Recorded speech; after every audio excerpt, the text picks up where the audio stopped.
नमस्कार मित्रों, अपन BSc second year में डिफरेंशियल इक्वेशन पढ़ रहे थे और उसमें अपने चेंज द इंडिपेंडेंट वेरिएबल पढ़ रहे थे। यानी कि एक्स वेरिएबल था उसको जेड में कन्वर्ट करना है। ठीक है, एक मेथड अपन ने कल पढ़ लिया था, अब दूसरा मेथड आज देख रहे हैं। और वो दूसरे मेथड में क्या करना है, जो P1 Q1 और R1 था।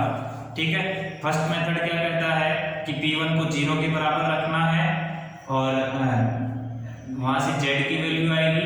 z का डेरिवेटिव करेंगे dz अपॉन dx और dz अपॉन dx का मान Q1 R1 में रखेंगे तो Q1 और R1 की वैल्यू अपने को मिल जाएगी। ठीक है, अब सिमिलरली सेकंड वाला जो मेथड है वो क्या कहता है कि Q1 है उसको कांस्टेंट मानना है और कांस्टेंट भी अपनी सुविधा के अनुसार मानना है, जिससे कि z का मान निकालने में हमें आसानी रहे। ठीक है, तो वो अपने को मानना है, उसके अकॉर्डिंग हम उसको सॉल्व करेंगे। ठीक है, तो ये जो कल लास्ट टाइम समझाया था उसमें हमने P1 बराबर 0 मान के किया था। P1 का मान 0 माना तो वहां से z का मान आया था sin x आया था और z का मान डेरिवेटिव किया dz upon dx cos x आया था और वो पूरी समीकरण P1 Q1 R1 dz upon dx का मान Q1 में रखा, R1 में रखा, तो वहां से P1 Q1 क्या था Q upon dz upon dx का स्क्वायर और R1 क्या था R upon dz upon dx का स्क्वायर। तो Q1 R1 में ये मान रखने पर Q1 की वैल्यू आई थी और R1 की वैल्यू आई थी। ठीक है, P1 Q1 R1 का मान मानक रूप स्टैंडर्ड फॉर्म में रखने पर स्टैंडर्ड फॉर्म क्या थी d2y upon dz square plus P1 dy upon dz plus Q1y बराबर R1 था। ठीक है, अब इसको सॉल्व करेंगे तो ये एक सिंपल इक्वेशन बन गई थी, जिसको हम पीछे वाली एक्सरसाइज या पीछे की यूनिट में अपन पढ़ के आए थे, उसके अकॉर्डिंग हमने इसको सॉल्व कर लिया था। ठीक है, अब आज सेकंड मेथड पढ़ेंगे। सेकंड मेथड में क्या है कि ये नॉर्मल फॉर्म तक वही काम करना है, उसके बाद में P1 बराबर 0 माना था। अब इसमें क्या मानेंगे, Q1 बराबर कांस्टेंट मानेंगे और उसको सॉल्व करेंगे तो वहां से dz अपॉन dx की वैल्यू आ जाएगी और dz अपॉन dx की वैल्यू उसमें पुट करेंगे P1 और R1 में, तो वहां से P1 की वैल्यू आएगी, R1 की वैल्यू आएगी। ठीक है, और ये वैल्यू स्टैंडर्ड में फॉर्म में पुट करेंगे तो वही पुराने वाला पीछे वाला मेथड आ जाएगा और उससे सॉल्व करेंगे। तो देखिए नेक्स्ट मेथड अपन पढ़ रहे हैं डिफरेंशियल इक्वेशन।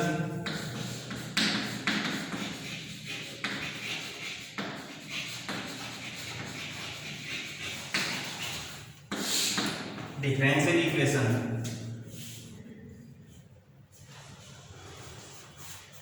इसमें है example number 2,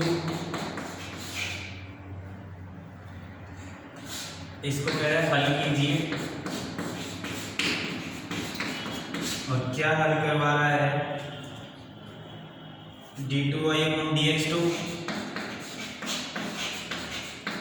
plus cot x dy upon dx plus 4y cos x square x बराबर 0। ठीक है,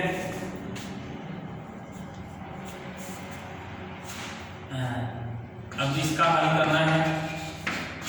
अब इसका हल करेंगे तो दिए समीकरण की मानक रूप से तुलना करने पर या ऐसे लिख लो डायरेक्ट, यहाँ पे p बराबर तो है dy अपॉन dx का कोफिशिएंट यानी कि cot x और q बराबर है 4 cos x स्क्वायर x। ठीक है, यानी कि y का गुणा 4 cos x स्क्वायर x और r बराबर है 0। ठीक है, p q r का मान हमने लिख दिया। अब स्वतंत्र चर x को z में परिवर्तित करने पर x को z में परिवर्तित करने पर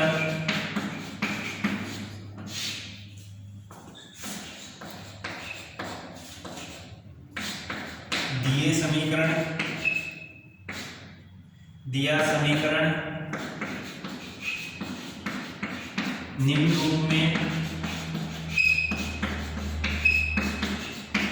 परिवर्तित हो जाता है।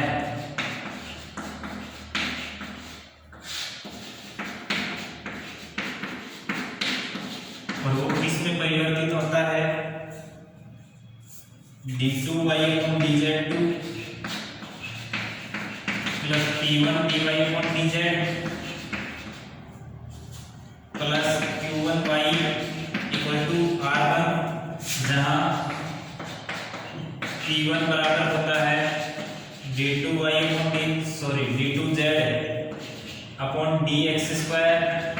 प्लस p/dz/dx अपॉन में dz/dx का होल स्क्वायर, और q1 बराबर होता है q अपॉन में dz/dx का स्क्वायर,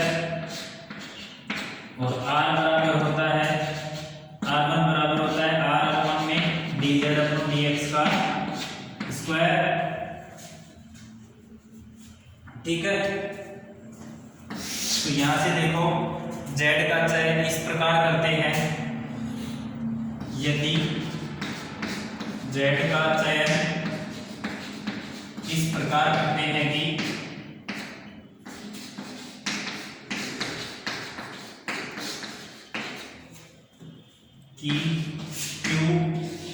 q1 अचर हो जाए, अर्थात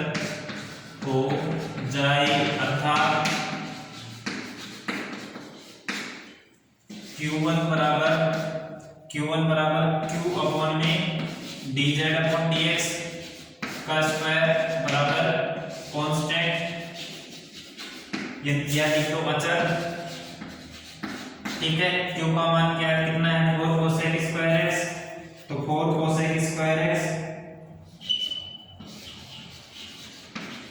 अपॉन में dz/dx का स्क्वायर बराबर, मैं इसको 1 लिख दूं अपनी सुविधा के अकॉर्डिंग 1, तो 4 cosec स्क्वायर x बराबर dz/dx का स्क्वायर, और dz/dx 2 cosec x, dz/dx क्या आ गया? 2 cosec x, और z बराबर क्या होगा? इंटीग्रेशन cosec x dx बराबर 1/2 log tan x/2, 2 log tan x/2। z बराबर क्या आएगा? cosec x का integration log cosec x minus cot x लिख दो, या log tan x/2 लिख दो। ठीक है, तो यहां से इंटीग्रेशन log tan x/2 मैं इधर से मिटा देता हूं।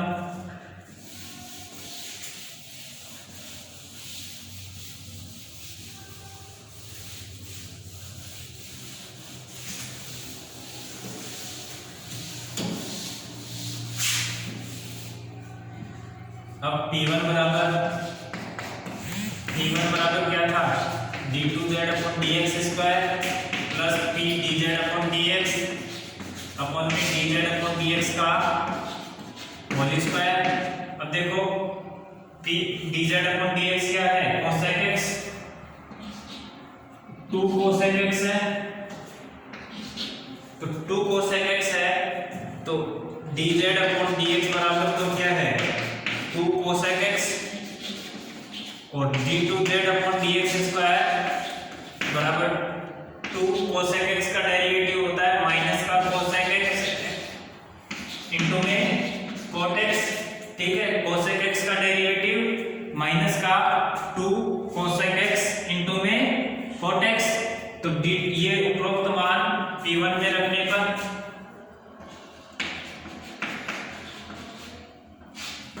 उपरोक्त मान P1 में रखेंगे, तो P1 बराबर होगा d2z/dx² यानी कि माइनस का 2 cosec x इंटू में cot x, तो माइनस का 2 cosec x इंटू में cot x प्लस का p क्या क्या था, P था अपने पास कोटेक्स, P क्या था कोटेक्स, इंटू में dz upon dx 2 cosec x, ये 2 cosec x अपॉन में dz अपॉन dx का स्क्वायर, यानी कि 2 cosec x whole square.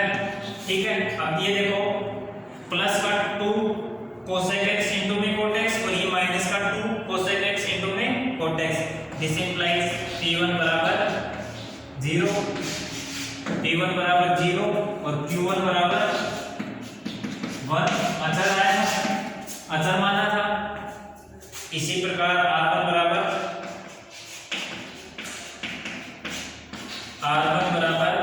r upon में dz अपॉन dx का स्क्वायर, और r का मान तो अपने पास क्या था, r का मान 0 था, तो 0 अपॉन में समथिंग बराबर 0।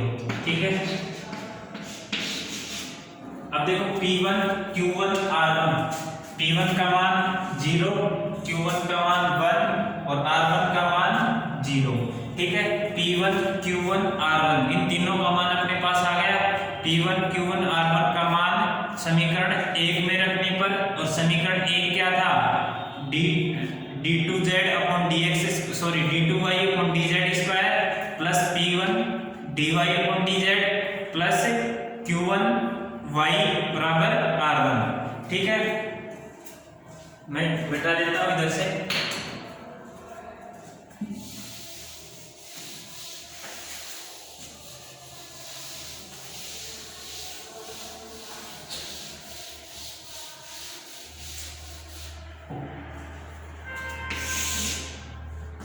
P1 Q1 R1 का मान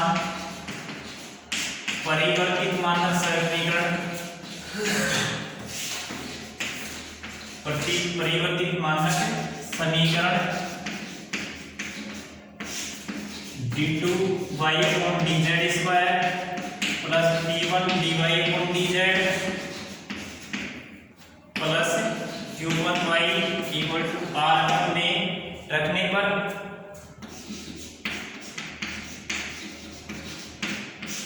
इसमें रखेंगे तो d2y अपॉन dz स्क्वायर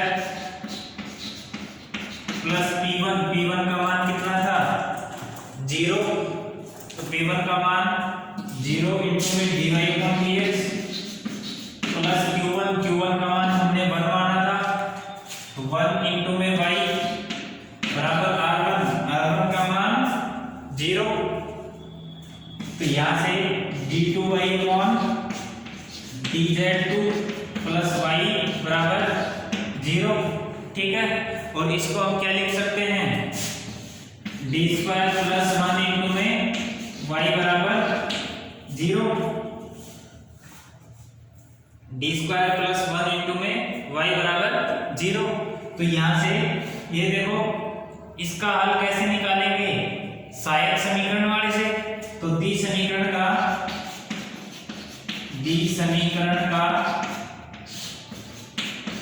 सहायक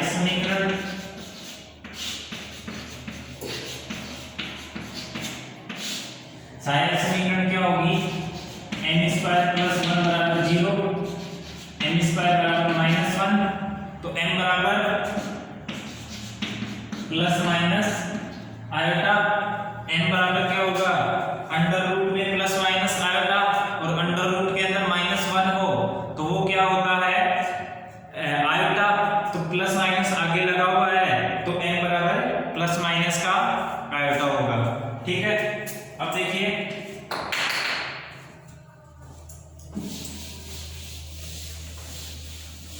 कॉम्प्लीमेंट्री फंक्शन,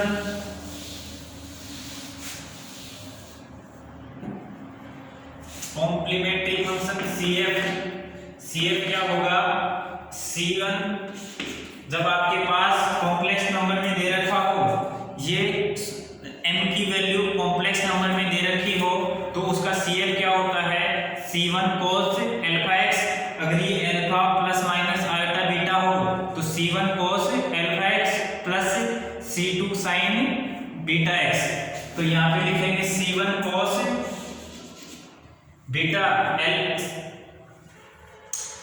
अगर आपके पास alpha plus minus iota beta हो तो e की पावर अल्फा एक्स इंटू में C1 cos beta x plus C2 sin beta x, ये होता है CF। ठीक है, अब देखो रियल पार्ट यहाँ पे क्या है 0, तो रियल पार्ट 0 है तो e की पावर 0x, e की पावर 0, e की पावर 0 का मान 1। ठीक है, तो 1 इंटू में C1 cos बीटा, बीटा क्या है 1, तो C1 cos z, क्योंकि d अपना किसका डेरिवेटिव है z के रेस्पेक्ट में डेरिवेटिव है, तो यहाँ क्या लिखेंगे C1 cos z plus C2 sin z। ठीक है, z का मान रखने पर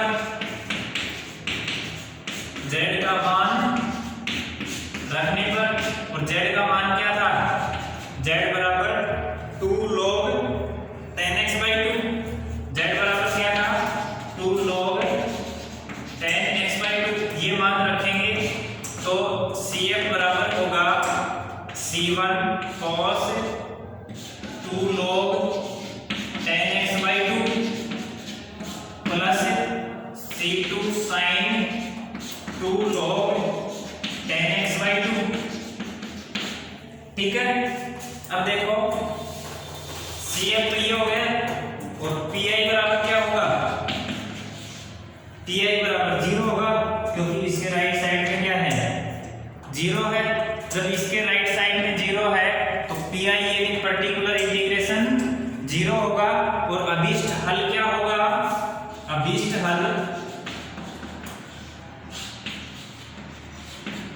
y बराबर CF ही हो जाएगा, और CF क्या है C1 cos 2 log 10x/2 plus C2 sin और 2 log 10x/2।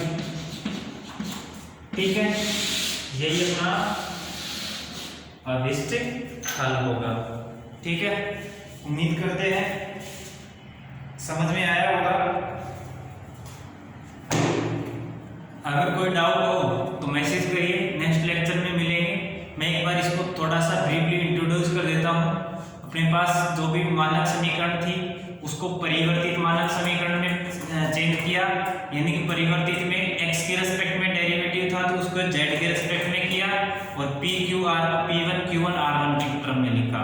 ठीक है, तो P1 Q1 R1, P1 बराबर तो हमने क्या लिखा d2z/dx² plus P dz/dx upon में dz/dx का स्क्वायर। Q1 को क्या लिखा Q/dz/dx का स्क्वायर, R1 को क्या लिखा R/dz/dx का स्क्वायर। ठीक है, अब इसके दो मेथड निकल के आते हैं, एक तो P1 को 0 के बराबर लिख दो।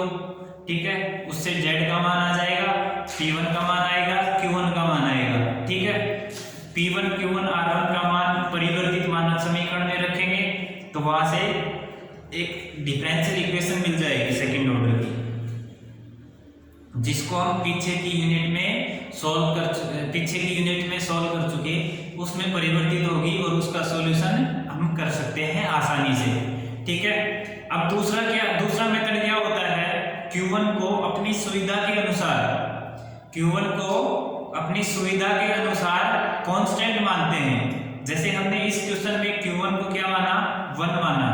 ठीक है, Q1 को 1 माना और 1 मानने पर हमारे पास P1 क्या किसमें कन्वर्ट हो रहा था, Q1 किसमें हो रहा था, Q1 को 1 माना, 1 मानने के बाद में Q क्या था 4 cosec² x था, तो dz/dx 2 cosec x हो गया था।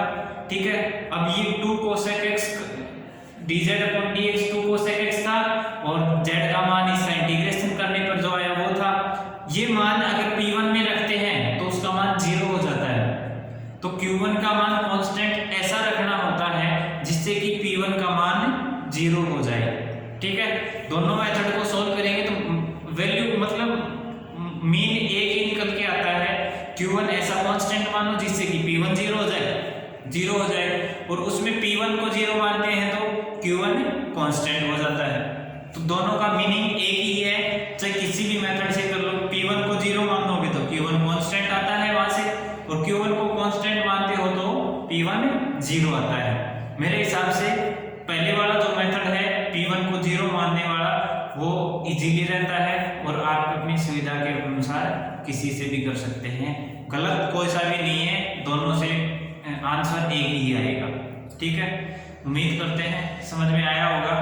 अब अगर आपकी कोई डाउट है तो नेक्स्ट लेक्चर में आपके डाउट के साथ में मिलेंगे रियल एनालिसिस के साथ। धन्यवाद।